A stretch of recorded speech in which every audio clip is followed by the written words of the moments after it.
책보다는 스마트폰이 더 익숙한 시대입니다. 통계청에 따르면 우리 국민의 하루 10분 이상 책 읽는 그 사람이 말이죠, 평균 10%도 정도, 이 정도밖에 안 된다고 합니다. 독서는 마음의 양식을 쌓고 스트레스까지 해소할 수 있는 좋은 방법입니다. 하루 6분 정도의 독서만으로도 스트레스 지수가 68%나 낮아진다고 하네요. 그렇군요. 일주일에 스트레스가 쌓여가는 목요일입니다. 10분의 독서로 스트레스를 풀어보는 건 어떨까요? 그리고 책을 읽는 것만큼이나 도움이 되는 시간, 내 손을 잡아요도 놓치지 마세요. 7월 9일 목요일, 내 손을 잡아요 출발합니다.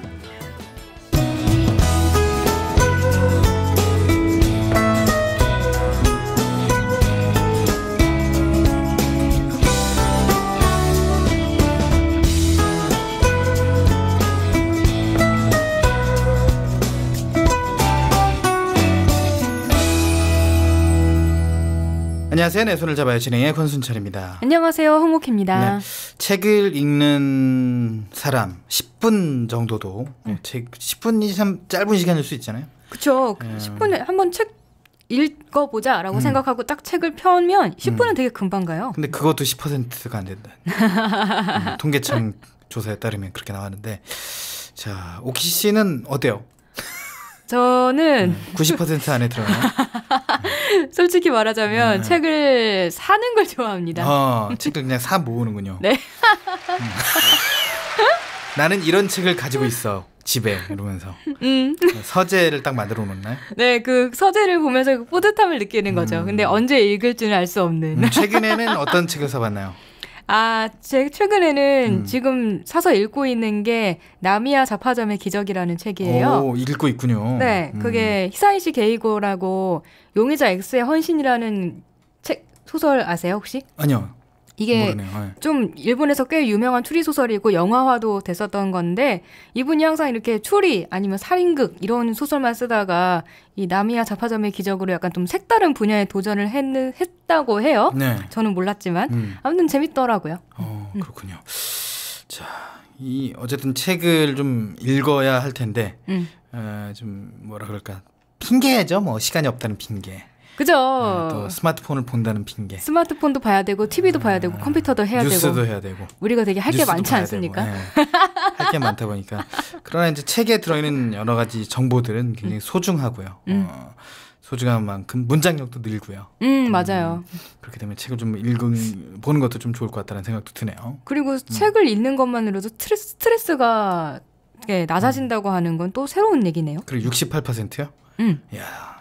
6분 읽어도 68%가 낮아진다. 그러면 60분을 읽으면 680%인가요? 그러네요. 그러면 거의 스트레스가 거의 제로가 가까운 거 아닐까? 네, 상당히 단순 계산법이 없고요. 뭐 여튼 그렇습니다. 책을 많이 읽읍시다라는 이런 표어도 많았고, 맞아요. 또 지금도 뭐 계속해서 들려오고 있는 이야기고, 너무 책을 안 읽는다는 얘기죠. 옛날에는 책을 읽읍시다라는 그런 프로그램도 있었죠. 네. 우리나라의 독서 열풍을 한때 잠깐이나마 불어왔었던. 그렇습니다.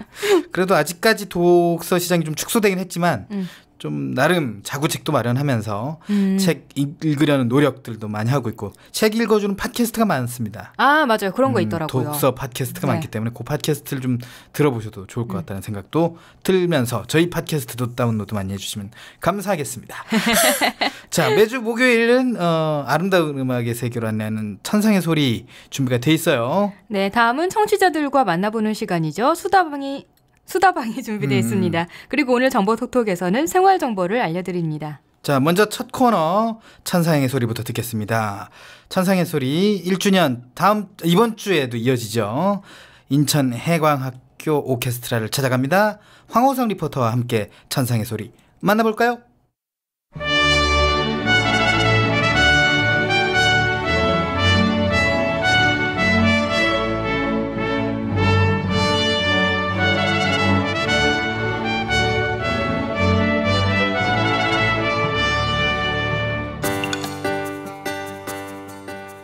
안녕하세요. 라디오 탐방기획 천상의 소리 황호성입니다. 생각해보면 세상에 하나뿐인 매일이었습니다. 매일 아침 세상에서 가장 무거운 눈꺼풀을 뜨고 자리에서 일어나던 날도, 세상의 소리에 귀를 세우고 하루 일정을 터벅터벅 견디던 날도, 드디어 연습곡 하나 마스터했다며 호들갑을 떨던 날도, 그러다 연습을 게을리해 선생님께 꾸중을 듣던 날도, 이런 것 저런 것 모두 덮어두고 멍해진 날도 세상에 하나뿐인 날들이었습니다. 사람들은 똑같은 매일이 지겹다고들 했죠. 저도 그랬습니다. 그런데 당신이 하는 이야기를 들어보니 글쎄 세상에 하나뿐인 매일이었습니다. 당신이 나와 함께 했기에 매일 똑같던 하루가 하나뿐인 매일이 되었습니다. 그리고 그렇게 한 해가 채워졌습니다. 천상의 소리 1주년 특집, 다시 찾은 인천 해광학교 오케스트라, 그 두 번째 이야기 시작합니다. 천상의 소리 청취자 여러분, 혹시 대중음악도 좋아하고 춤추는 것도 좋아했던 아주 깊은 인상을 남겼던 바이올린부의 여학생들 기억하시나요? 그 해맑은 여학생 3명을 다시 만났습니다. 인사해볼게요. 안녕하세요. 안녕하세요. 와우, 여전하네요 목소리. 자, 우리 여기가 그 해광 오케스트라에서 제일 잘하는 바이올린 파트를 맡고 있는 그 유명한, 작년에 봤던 그 여학생들 맞죠? 네. 네, 각자 소개 한번 부탁드리겠습니다. 안녕하세요. 저는 중학교 2학년 바이올린 이상해. 한 살 더 먹었잖아. 나 이상해. 안녕하세요. 저는 중학교 3학년 바이올린 지혜림입니다. 그리고요. 안녕하세요. 저는 중3 바이올린 세컨을 맡은 박민경입니다. 그리고요. 안녕하세요. 중3 바이올린을 맡고 있는 중3 박효정입니다. 네, 이 친구들 잘 웃다가도 마이크만 대면 조신한 척 하는데요. 우선 우리 그 혜정 학생, 우리 효정 미안해요. 우리 효정 학생 한번 만나볼게요. 자, 작년에도 노래와 춤에 아주 일가견 있는 모습을 보여줬는데 오늘 에이핑크 춤을 보여줄 예정이라고 그러던데 맞죠, 효정이? 네. 그래요? 기대되는데, 그러면 우리 효정이 좀 이따 춤으로 만나보기로 하고, 우리 민경 학생, 네. 멋지게 연주하는 모습에 반해서 바이올린을 배우게 됐다고 그렇게 소개했었는데 기억나요? 네. 그래요. 지금도 그때 바이올린을 배우게 된 계기만큼 바이올린에 대한 사랑, 애정 식지 않고 열심히 하고 있어요? 네, 열심히 하고 있어요. 못 믿겠는데? 아니에요. 네, 농담입니다. 아까 연습할 때도 정말 열심히 연습하는 모습이었습니다. 그리고 마지막으로 음악은 아름다운 무지개다라고 얘기한 우리 예림이 기억나나요? 네. 네. 잘 지냈어요? 네. 네. 어떻게 지냈어요? 아주 잘. 아주 잘. 그렇게 좀 멋있는 말로 멘트를 해줘야지. 생각 좀 해보고 있어요. 네. 네, 여전히 유쾌한 친구들입니다. 아주 부쩍 컸고요. 반가운데요. 자, 그러면 오늘 분위기도 살릴 겸 우리 효정 학생, 요즘엔 대중음악 듣고 있어요? 요즘 열심히? 네. 누굴 제일 좋아해요? 아무나. 아무나? 작가 언니한테는 누구 좋아한다고 얘기했다고? 에이핑크. 에이핑크. 그래, 오늘 노래와 춤 들려줄 거죠? 네. 자, 그러면 박수, 우리와 같은 박수로 한번 들어보도록 할게요. 매일매일 봐도 날 더 좋아져. 두근두근 보를 뽑아봐도 일침이 꿈이 꾸는데 생각만 해도 내 미소가. 효정이는 노래도 잘 불렀지만 춤솜씨도 대단했습니다. 효정아, 노래와 춤 고맙다.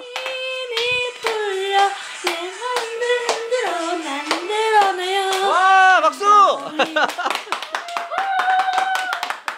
와, 진짜 여전히 녹슬지 않은 실력인데요. 집에서 바이올린 연습 안 하고 춤만 춘 것 같은데 1년 동안? 어때요? 왜 이렇게 춤을 잘 추고 늘었어요? 심심할 때 맨날 했어요. 그래요? 자, 우리 효정 친구의 노래 실력과 춤 솜씨에 대한 어떤 그 감동을 받았는지 우리 친구들한테도 한번 물어보도록 하겠습니다. 효정이 노래 솜씨 어때요? 별로. 그리고 아닌 것 같아요. 야, 니들 1년 동안 무슨 일 있었니? 어? 아니야? 아니에요. 쟤는 아니에요. 그래요. 자, 이번에 우리 민경이한테 한번 물어볼게요. 1년 동안 어떻게 지냈어요? 1년 동안 한자도 열심히 공부하고 그냥 공부도 열심히 하고 바이올린도 열심히 하고 지냈어요. 한 학년 올라갔는데 어때요? 좋기도 한데 공부가 좀 어려워져서 힘들어요. 그래도 항상 공부 잘하잖아. 맞아요? 네, 열심히. 네, 안 봤으니까 잘 모르겠지만 그런 걸로 농담입니다. 우리 음악도 열심히 하고 공부도 잘하는 우등생들인데요. 끝으로 우리 에림 학생한테 물어볼게요. 아저씨한테 음악을 무지개라는 비유를 써서 참 많은 감동을 줬었는데 지금은 음악을 어떻게 생각해요? 아직도 무지개예요. 아, 우리 에림이는 여전히 소녀구나. 꿈 많은 소녀. 맞죠? 네. 친구들이 비웃고 있어요. 네, 여전히 유쾌한 친구들입니다. 건강하게 잘 자라주었고요. 아이들의 꿈은 저마다 달랐지만 함께 음악을 맞추고 호흡하면서 꿈을 나누는 동반자로 성장할 수 있기를 바라봅니다. 효정아, 민경아, 네. 에리마, 네, 오늘 인터뷰 고마워요. 네, 오늘 반가웠어요. 네.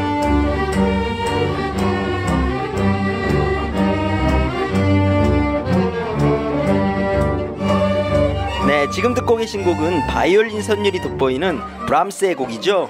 헝가리 무곡 5번, 효정이, 민경이, 에리미가 소속된 해광 오케스트라의 연습 연주 실황으로 들어보시고 인터뷰 계속 이어가겠습니다. 독특한 리듬이 만들어내는 멜로디에 귀 기울여 잠시 감상해 보시죠.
조금만 더 천천히.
네, 해가학교 오케스트라에는 그 특이한 점이 있는데요. 바로 학교 선생님들께서 학생들과 함께 연주를 한다는 것입니다. 그 중에 그 첼로를 맡고 계신 우리 선생님 한번 만나보도록 하겠습니다. 선생님 안녕하세요. 네, 안녕하세요. 반갑습니다. 네, 선생님 본인 소개 부탁드릴까요? 예, 저는 인천해가학교에서医療 과목을 맡고 있는 민선숙입니다. 저는 시각장애를 갖고 있습니다. 네, 선생님 대단히 반가운데요. 아까医療 과목 담당하고 계신다고 그랬잖아요. 그 잘 모르시는 분들을 위해서 설명 잠깐 부탁드릴까요? 우리 시각장애인들은 국가에서 이렇게 직업 교육을 할 수 있도록 안마, 마사지, 지압 등을 비롯해서 여러 가지 이제 수기와 직접적인 실습을 할 수 있는 과목을 직업교육으로 하고 있는데요. 그거를 공식적으로 의료 과목이라고 하고 있습니다. 그래서 물리치료에서 그 리하고 치료할 때 요를 따서 의료라고 하고 있습니다. 네. 선생님 아까 제가 선생님 소개할 때 그 다른 과목을 아이들 가리키면서 또 아이들과 함께 직접 해강 오케스트라의 단원으로 활동하고 계신다는데 힘들지 않으세요? 뭐 안 힘들다 그러면 거짓말이긴 하겠지만 어쨌든 이게 이제 일과 이후에 하는 거기 때문에 그렇긴 해도 보람을 많이 느끼고 있습니다. 네, 힘들지만 보람이 있기 때문이다. 어떤 보람이 있으신가요? 그 어린 친구들하고 함께 연주하면서 호흡하면. 저는 이제 고등 과정과 전공과 위주의 학생을 지도하고 있어요. 그래서 이제 저학년에 있는 초등학생이나 중학생들을 거의 접할 기회가 없는데 이렇게 오케스트라를 하면서 학생들을 알게 되고 그 학생들하고 서로 이렇게 호흡하면서 친해질 수 있는 시간도 있고 또 우리 학생들의 무궁무진한 능력을 제가 알 수 있는 기회가 돼서 되게 좋은 것 같아요. 네, 자부심이 대단하신데요. 좋습니다. 그러면 선생님 제가 마지막으로 한 가지 여쭐게요. 해광 오케스트라 이런 점이 다르다. 이런 것이 매력이다.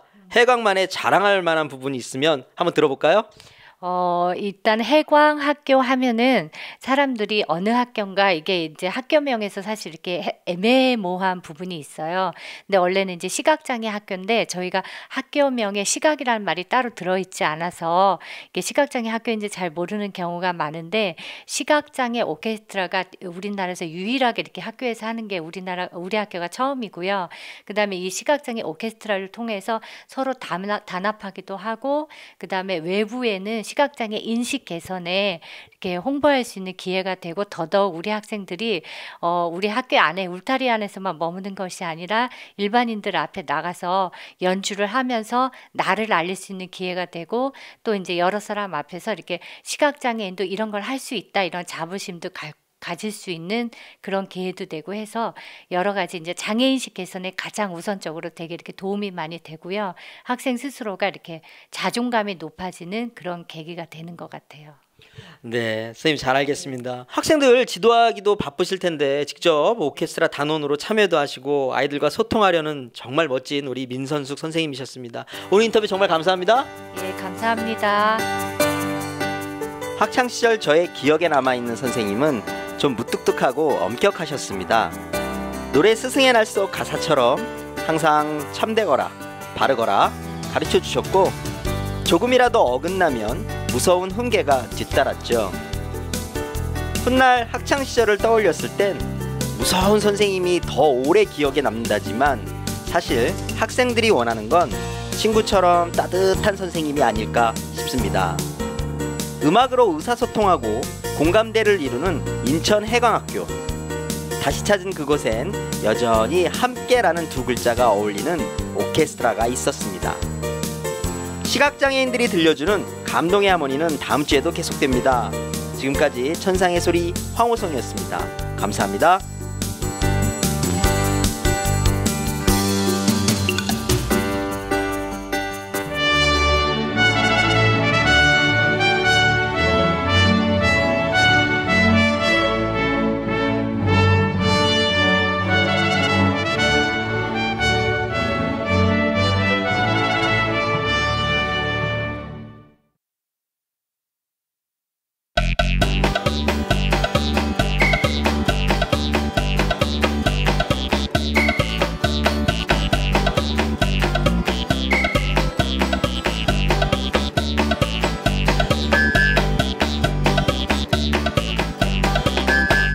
시각장애인 또는 관련 분야에 종사하는 비장애인 또는 시각장애인의 주변인들과 전화통화를 통해 그들의 생활을 엿보는 코너입니다.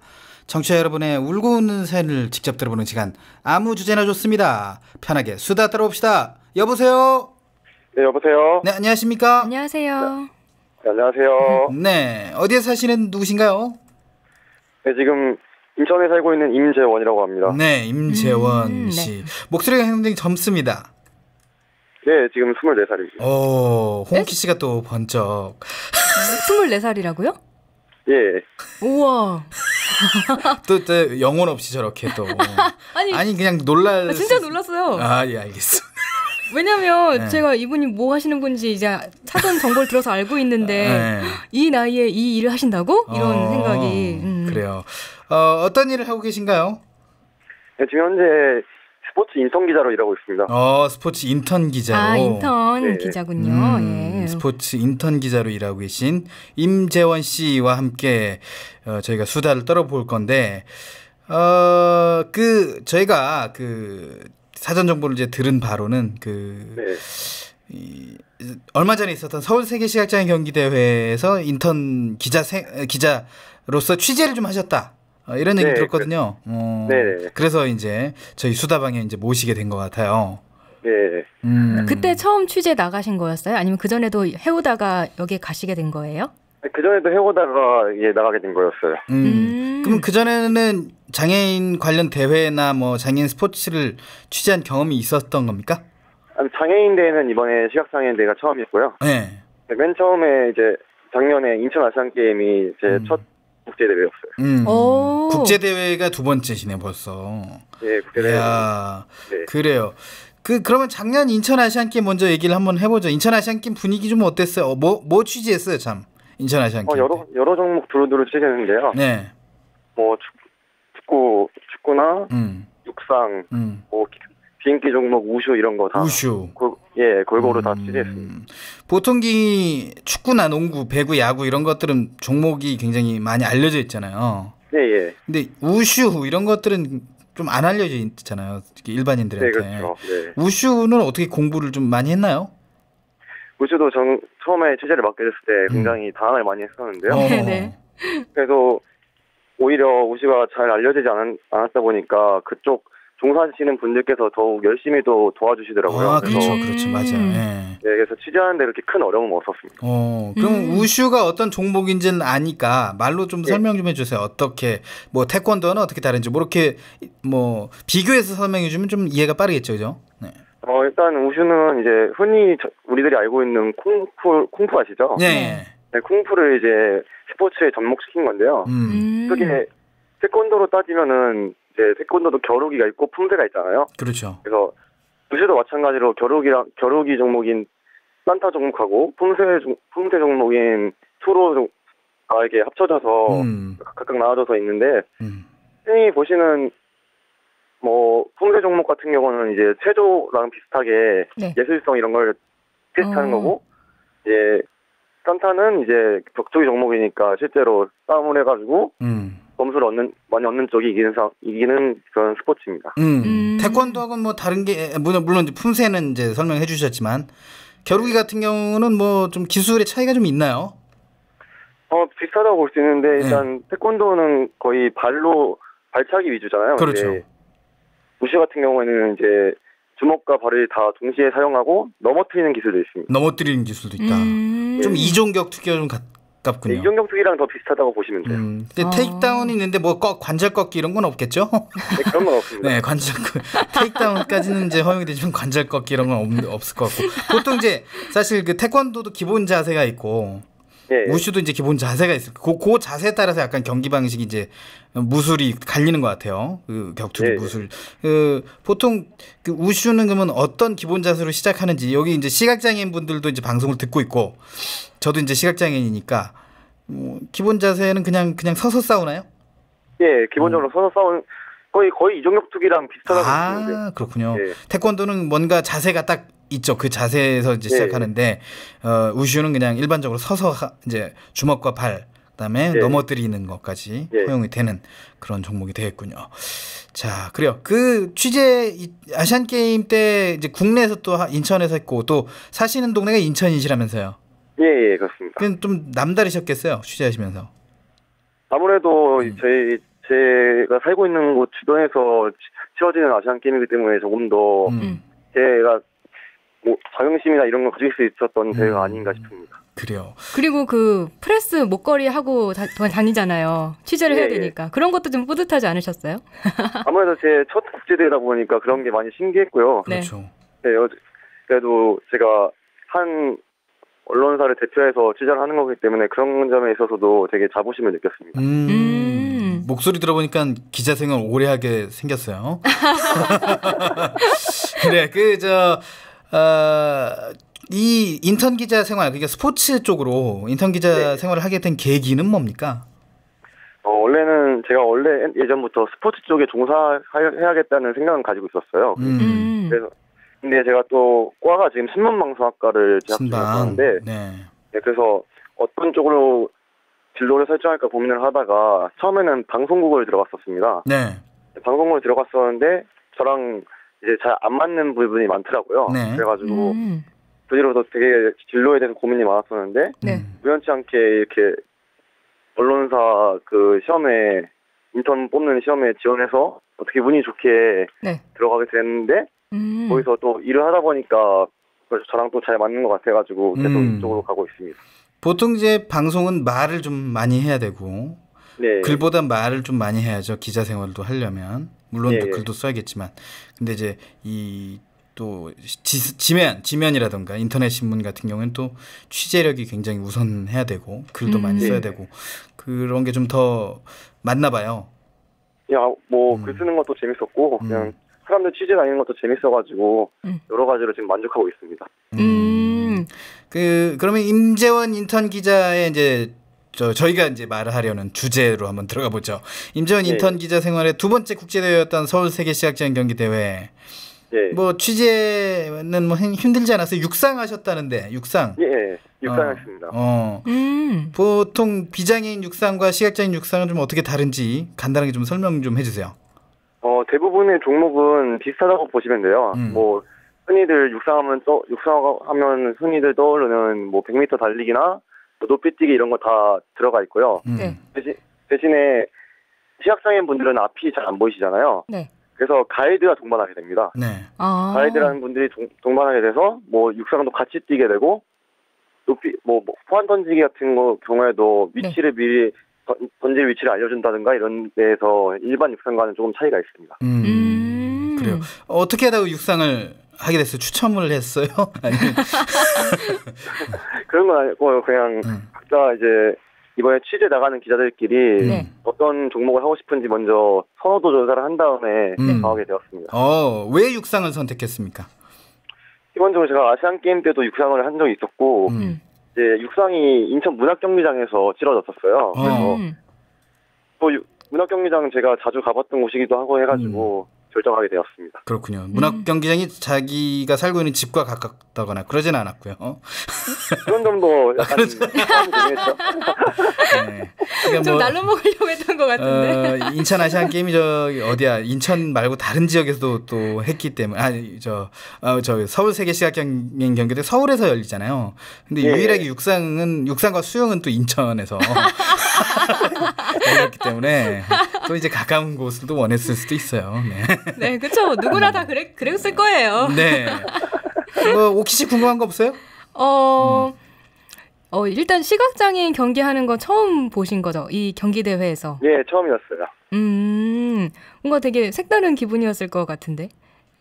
굉장히 놀라운 점이 많았죠. 아무래도 시각장애 앞이 안 보이시다 보니까 스포츠 경기를 할 때 눈이 하는 부분이 되게 중요한데 그거를 이제 그런 점을 전혀 얻지 못한 상태에서 어떻게 경기를 치를까에 대해서 의문이 많았는데 그 눈이 안 보이는 상태에서도 너무 기량들을 잘 발휘하셔가지고 그런 점에 대해서 되게 놀랐습니다. 그래요. 그 서울세계 시각장애인 경기대회 취재하면서 재미있는 이야기 없었어요? 뭐 아니면은 좀 뜻깊었던 이야기라든가 감동스러웠던 거라던가? 제가 제일 감동을 받았던 선수는 캐나다의 바네사 머비라는 선수였는데요. 안 알려진 얘기인데 아마 임재원 인턴 기자님의 기사에 아마 나올 것 같아요, 그죠?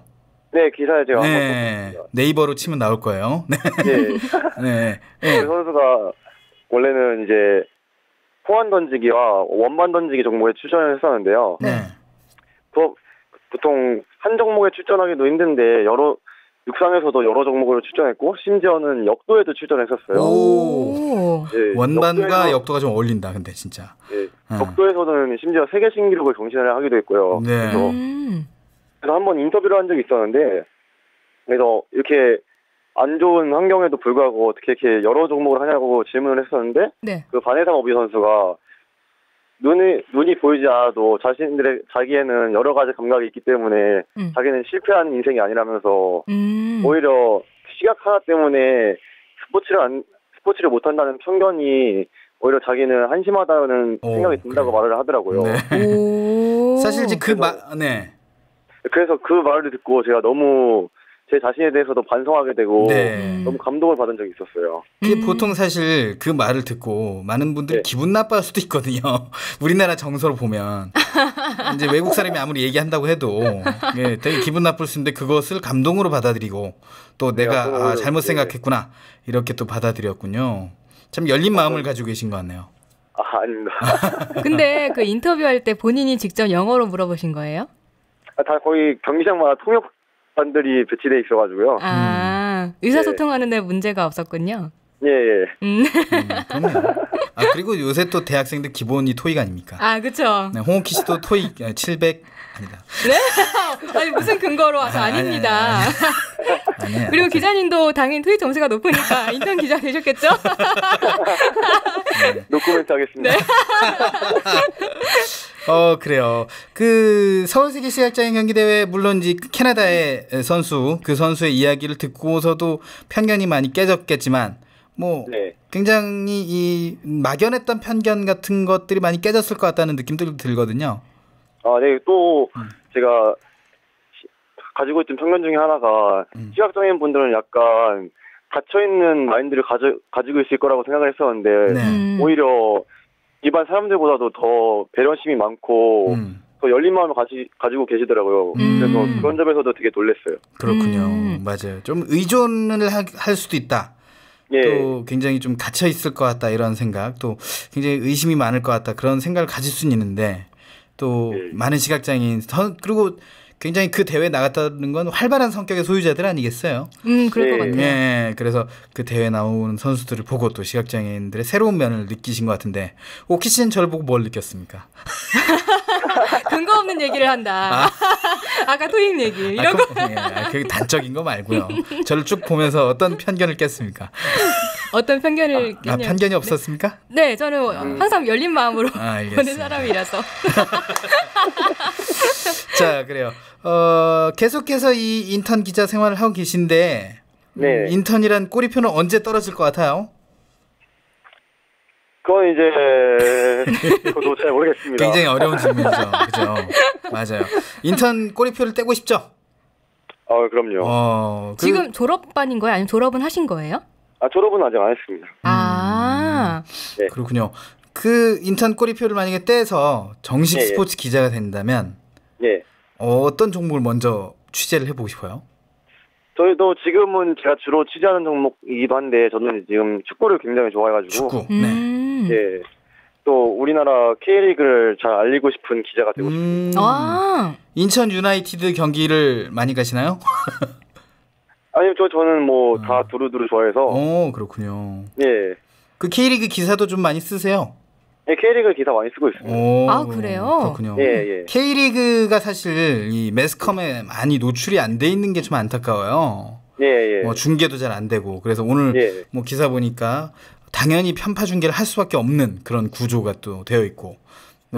팬들이나 이게 팀이 직접 중계를 또 제작하는 현실이고 그런 상황인데 K리그의 매력 직접 보면 뭐 챌린지도 가시고 클래식도 가시고 그러시죠? 예, 그렇습니다. 여기서 이제 축구를 잘 모르시는 분들에게 챌린지는 2부 리그를 말하고 K리그 클래식은 1부 리그를 얘기합니다. 오키 씨 알겠죠? 네, 알고 있어요. 네. 저도 주간 스포츠 하는 여자라서요. 그렇군요.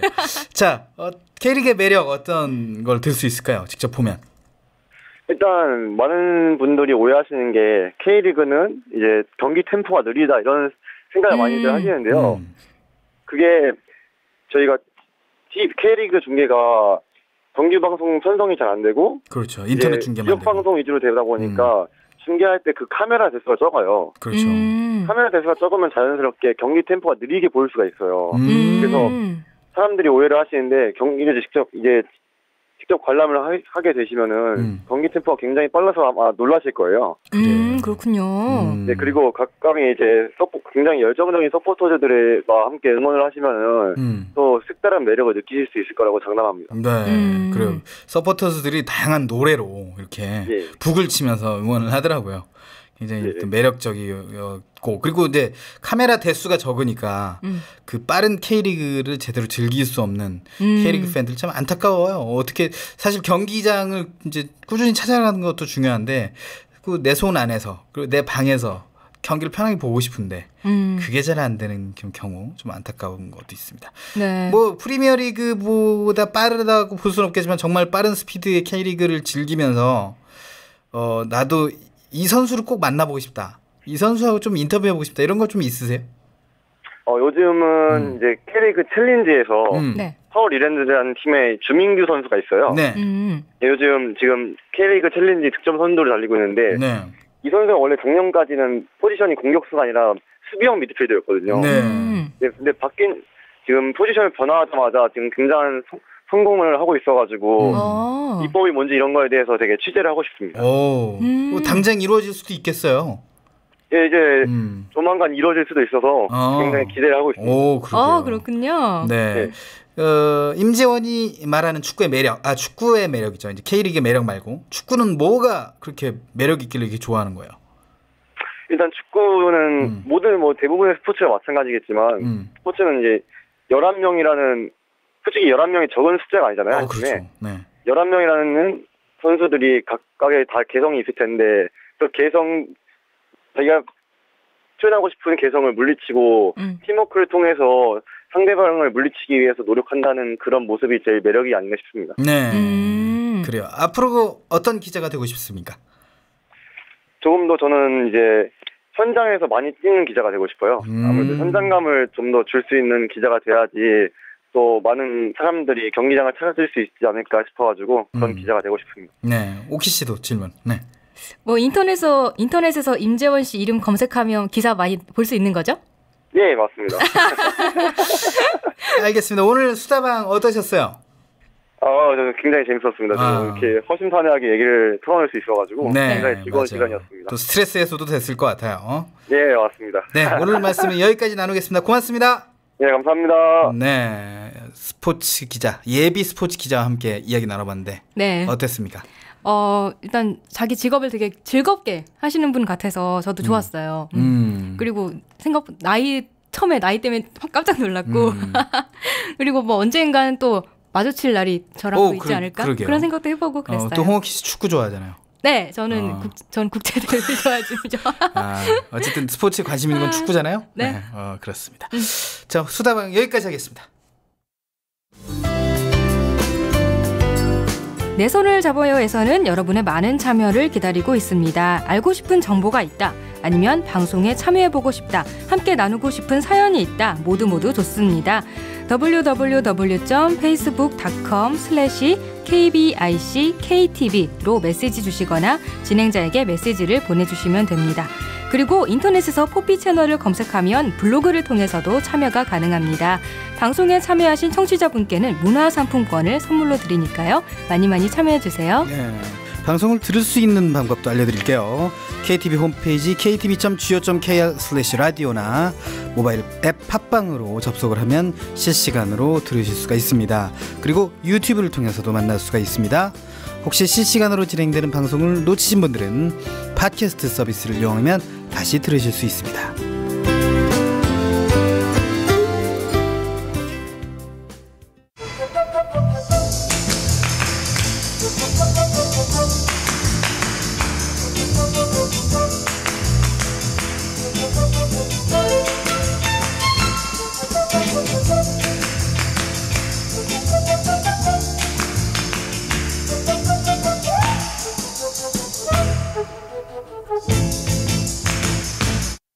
(7월 9일) 목요일 내 손을 잡아요.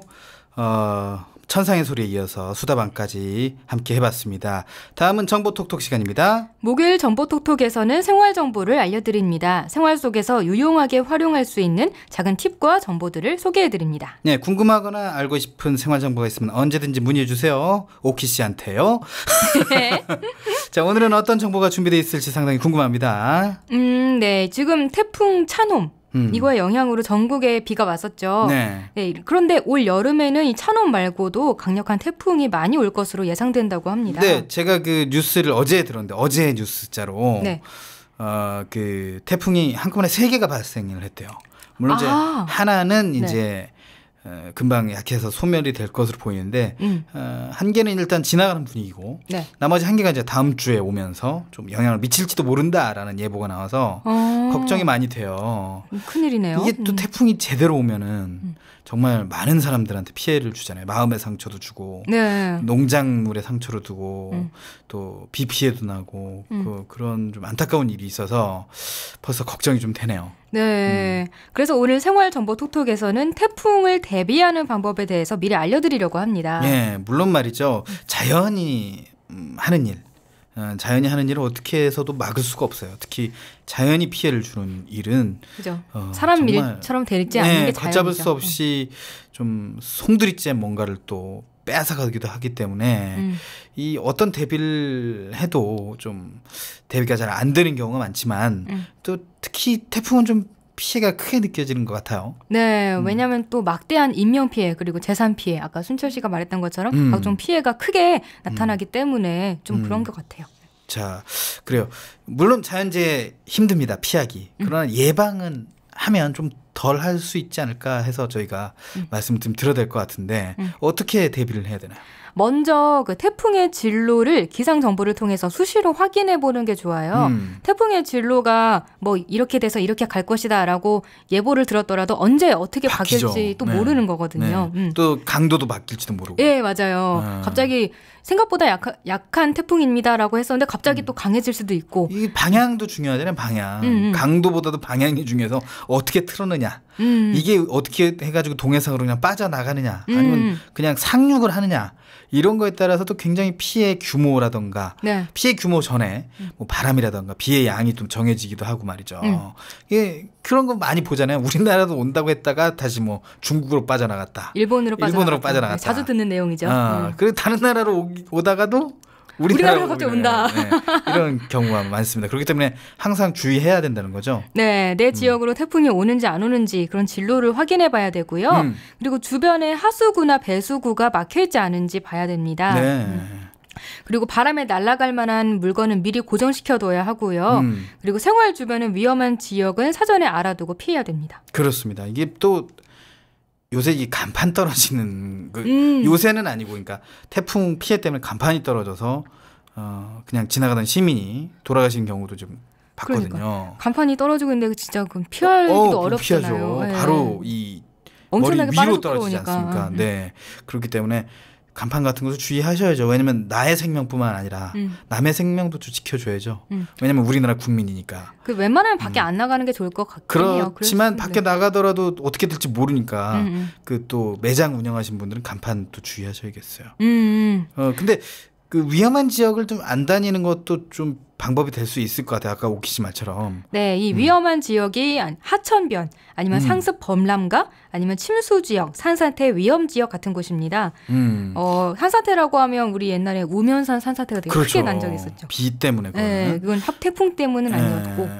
그 산사태가 굉장히 좀 위험합니다, 사실. 토사가 갑자기 흘러내려오면서 집까지 무너뜨릴 수 있는 그런 상황까지 오기 때문에 정말 조심해야 됐고요. 산간 지역에 뭐 살고 계신 분은 미리 대피를 하시는 것도 중요할 것 같아요. 태풍의 방향 이런 거 확인하신 후에 미리 대피를 하시는 것도 뭐 어떨까. 뭐 좀 어려운 일이긴 하겠지만 그런 생각도 드는데요.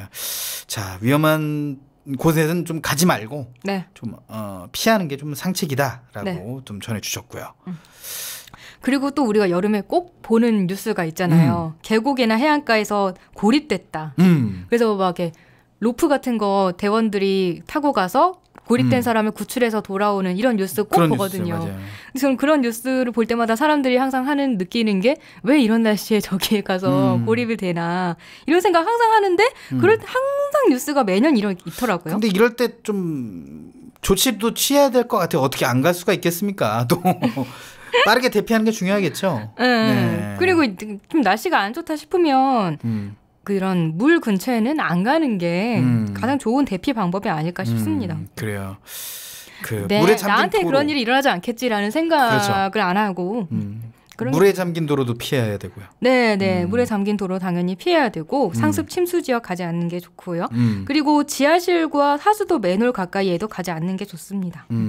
이 사실 뭐든지 어떤 사고든지 간에 시각장애인들이 좀 조심해야 돼요. 정말 대피가 좀 다른 사람들에 비해 느리기 때문에 네. 좀 미리 저는 상상을 해둬요. 이 정말 어떤 일이 벌어질지 모르겠다. 이 일이 벌어지면 나는 어떻게 해야 될까를 미리 좀 생각을 해놓고 있어야 된다고 저는 봐요. 네, 그런 거 되게 중요해요. 네, 이게 이미지 트레이닝인데. 맞아요. 네, 굉장히 어떤 사고가 생길지 모르는 상황에서 그냥 막무가내로 무방비로 당하는 것 정말 조심해야 되고 또 특히 이제 시각장애인들은 낙상의 위험 이런 거 조심해야 되기 때문에 갑자기 막 산사태가 나가지고 휑해져 있는데 그쪽으로 낙상할 수 있지 않습니까? 그리고 시각장애인들을 위한 재난훈련 이런 거 되게 많지 않나요? 네, 많진 않아요. 많진 않군요. 네, 많지는 않기 때문에 또 더 주의해야 될 거라고 저는 생각이 들고요. 네. 그리고 뭐 큰 태풍이 올 것으로 예상될 때는 만약의 사태에 대비해서 손전등이나 비상식량 같은 거 준비해 두는 게 좋습니다. 요새 비상식량 좋은 거 많잖아요. 어떤 거요? 예를 들면 초코바 형태 그런 건강 되게 그거 배부르더라고요. 그것도 은근히. 그리고 뭐 라면 빠뜨릴 수 없고요. 빠뜨릴 수 없고. 그러니까 그것도 중요하고요. 비상식량 중요하고 언제 어떻게 될지 모르니까 진짜. 네, 그것도 준비하시고 또 이미지 트레이닝 해놓는 것도 중요하다고 볼 수 있겠고요.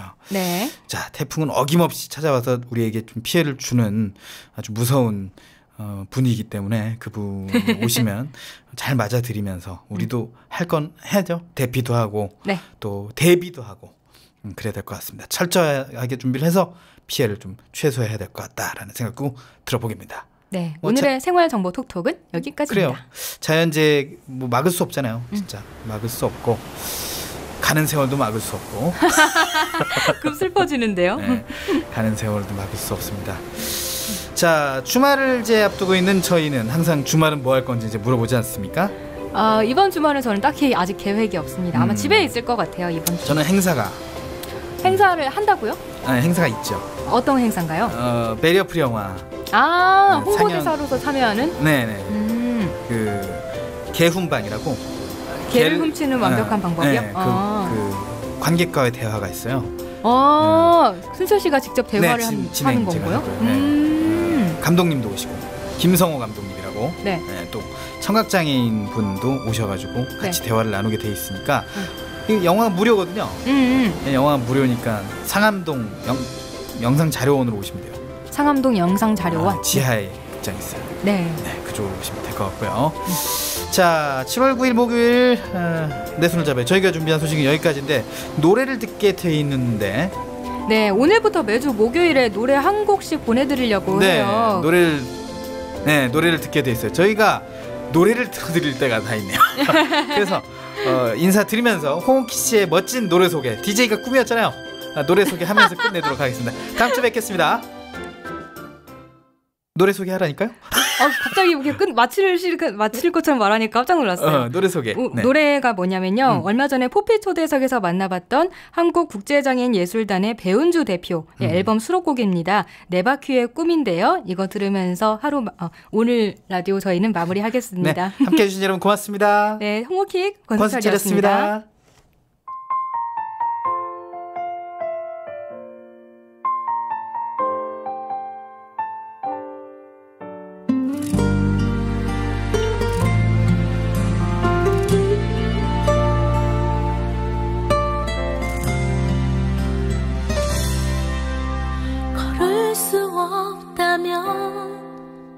날아야겠지 볼 수 없기에 꿈을 만져야 해 지금껏 너를 둘러싼 어두운